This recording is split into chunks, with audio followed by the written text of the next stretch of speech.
This episode of LegalEagle was made possible by Skillshare. Learn to think like a lawyer for free for 2 months by clicking the link in the description. Hey Legal Eagles, it's time to think like a lawyer, and I am incredibly excited to be coming to you live from VidCon in this ridiculous mansion that I wish I could show you more of because it's just absolutely insane. And luckily we have one of my personal favorite creators and probably the greatest productivity expert on YouTube in this day and age, and that is Thomas Frank. Thomas, thank you so much for being on Lawyer Interviews, YouTubers, and answers their legal questions. So yeah, no problem. I can't believe you called my house insane, though. You know, you have a very interesting style. One might call it Trump-esque. I'm really rich. Yeah, VidCon just brings a lot of craziness.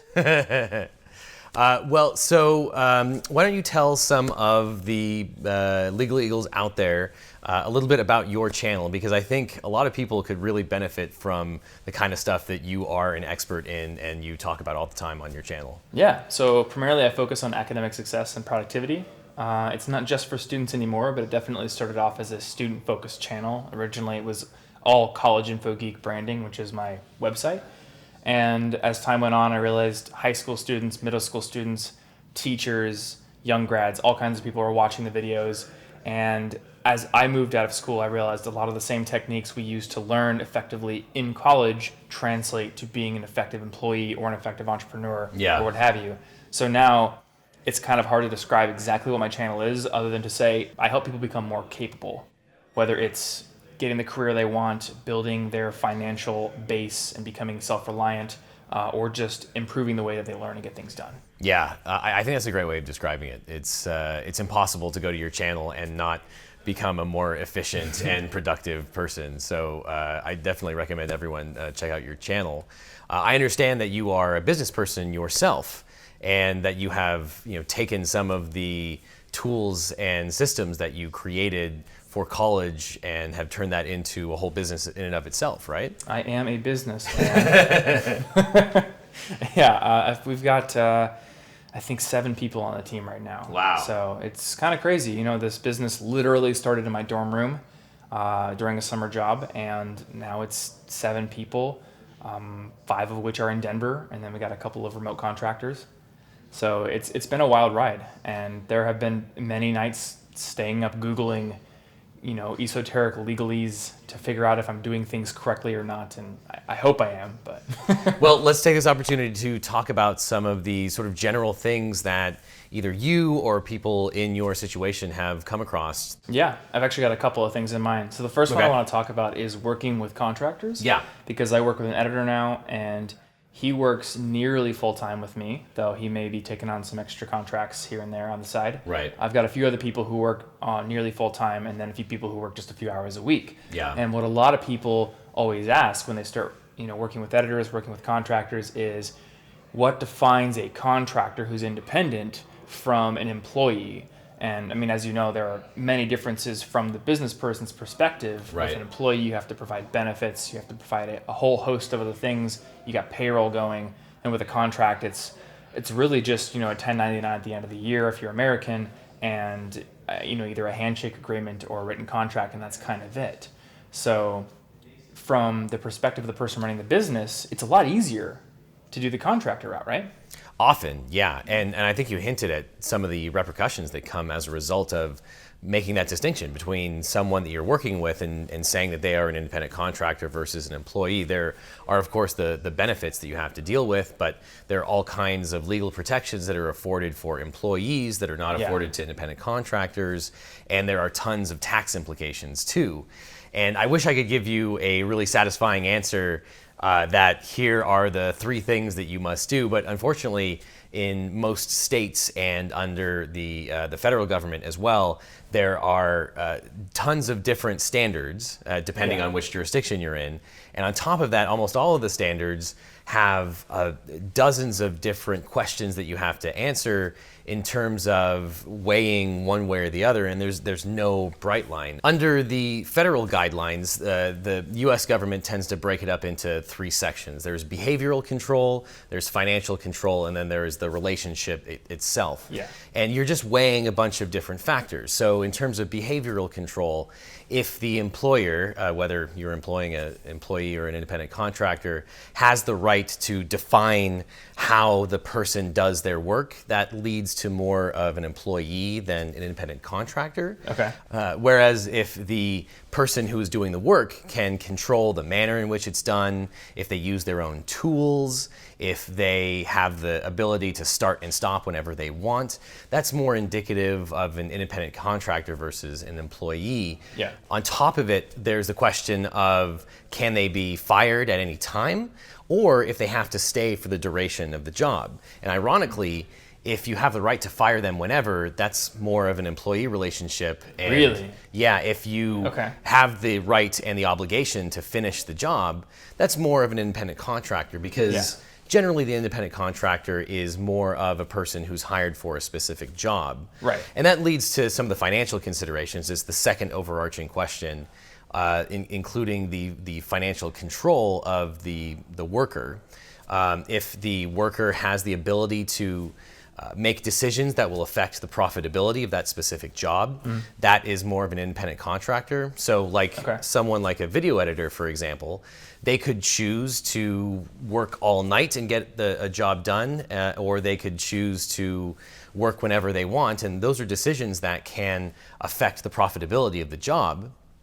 Which makes them more of a contractor. Correct. Okay. Correct. And the big one traditionally has been, are you allowed to work with other people? Right. So part of the classic independent contractor is like a plumber that owns Bob's Plumbing Company, and he might work with you, and he might work with a whole bunch of other people. And that kind of financial freedom is something that is indicative of an independent contractor relationship. We think of employees as having one job. You show up 9 to 5, you get a salary, and you can't work for anybody else. You're not really supposed to moonlight. Whereas an independent contractor is generally someone that can work on their own hours, can work for whomever they want, and they're paid by the job instead of a salary. Now, I do have a question there. Sure.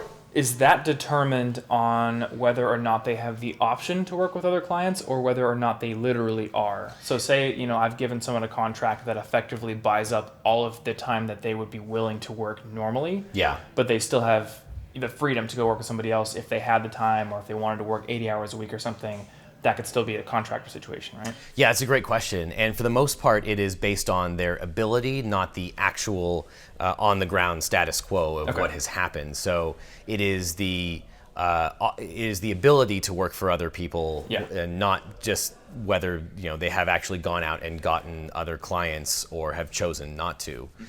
So for the most part, an employee is someone that doesn't have the ability one way or the other. They are stuck with their employer. Yeah. And then that goes right to the nature of the relationship, which is the third thing that the IRS and the federal government looks to, which can be defined by things like the contract.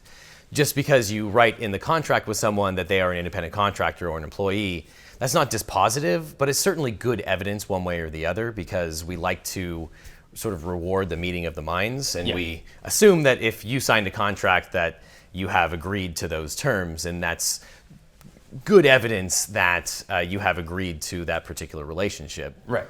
And of course, the law is what it is. So just because you've written it in a contract doesn't mean it's true, but it helps to define that relationship. Yeah, exactly. And then classically, along with that relationship is the question of benefits.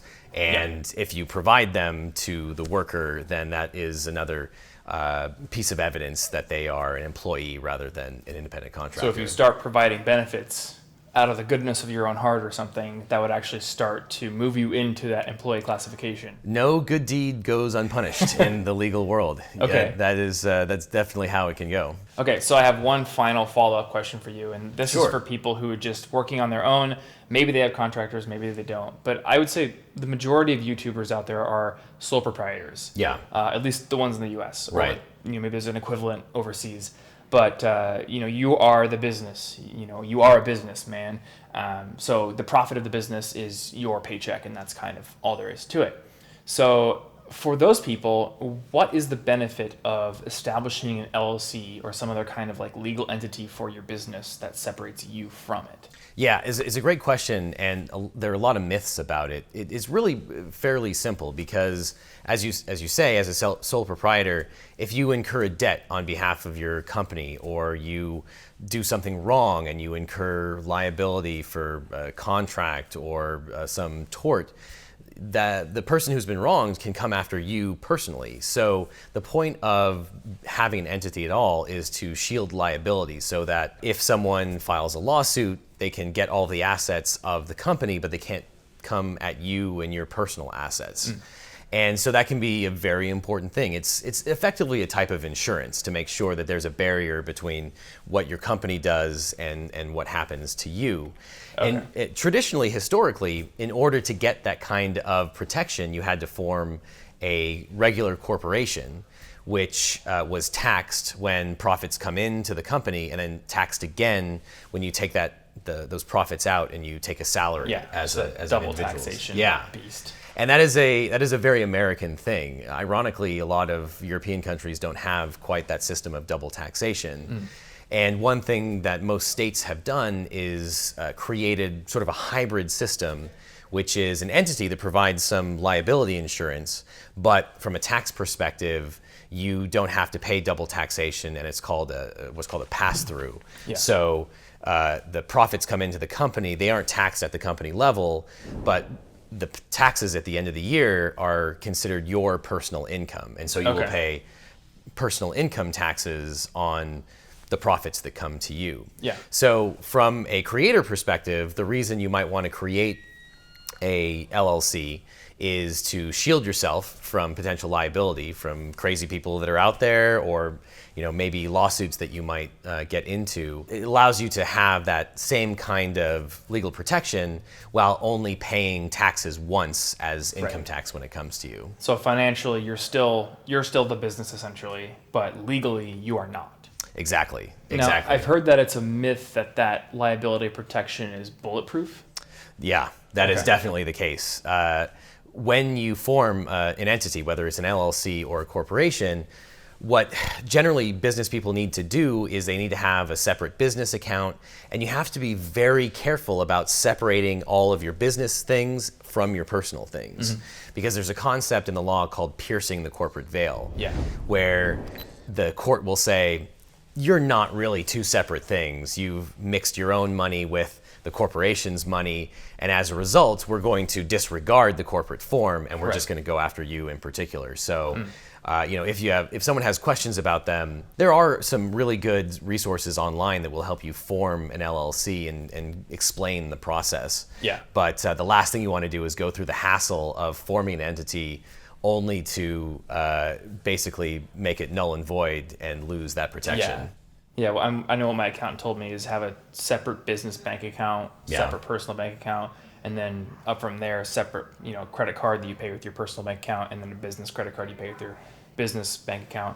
And that also makes the accounting a lot easier too. Yeah. Because you can use those apps that just pull in the bank account statements and automatically just reconcile your transactions for you essentially. Yeah. And you're not picking and choosing which ones are personal and business. Yeah, I totally agree. If the business credit card goes straight to the business account, then really the stuff at the end of the year is super easy because you just send your accounting information for your business accounts to your accountant, and they can figure out all of the tax implications right from there. Yeah, and you're all good to go.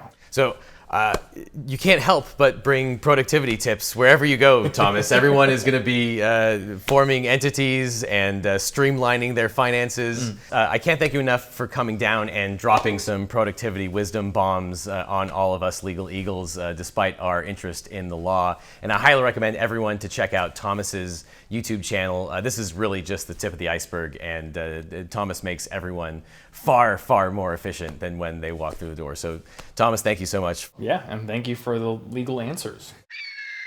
Okay, that's a wrap, everyone. Hey, thanks for doing this interview, Thomas. Thomas, have you ever heard of Skillshare? It's an online learning platform with over 30,000 classes. I think you'd really like it. But Oh, what's that? You have a Skillshare class already. It's called the Productivity Masterclass, How to Create a Custom System That Works. It teaches people how to transform their personal and professional life by creating simple, customized productivity systems. Yeah, I guess that does sound pretty good. I mean, I guess people should go watch that. Okay, fine, Smarty Pants, but did you know that Legal Eagles will get 2 free months of Skillshare when you click on the link below? Well, they do. No, I don't care if you have your own code. They should use my code because clicking on the URL below really helps out this channel, the one that we're on right now. The free premium Skillshare membership gives you unlimited access to must-know topics so you can improve your skills and learn new things. So, people should click on the link and get 2 free months and start learning to think like a lawyer today. Yes, yeah, even you, Thomas Frank, who I am definitely talking to in real time right now.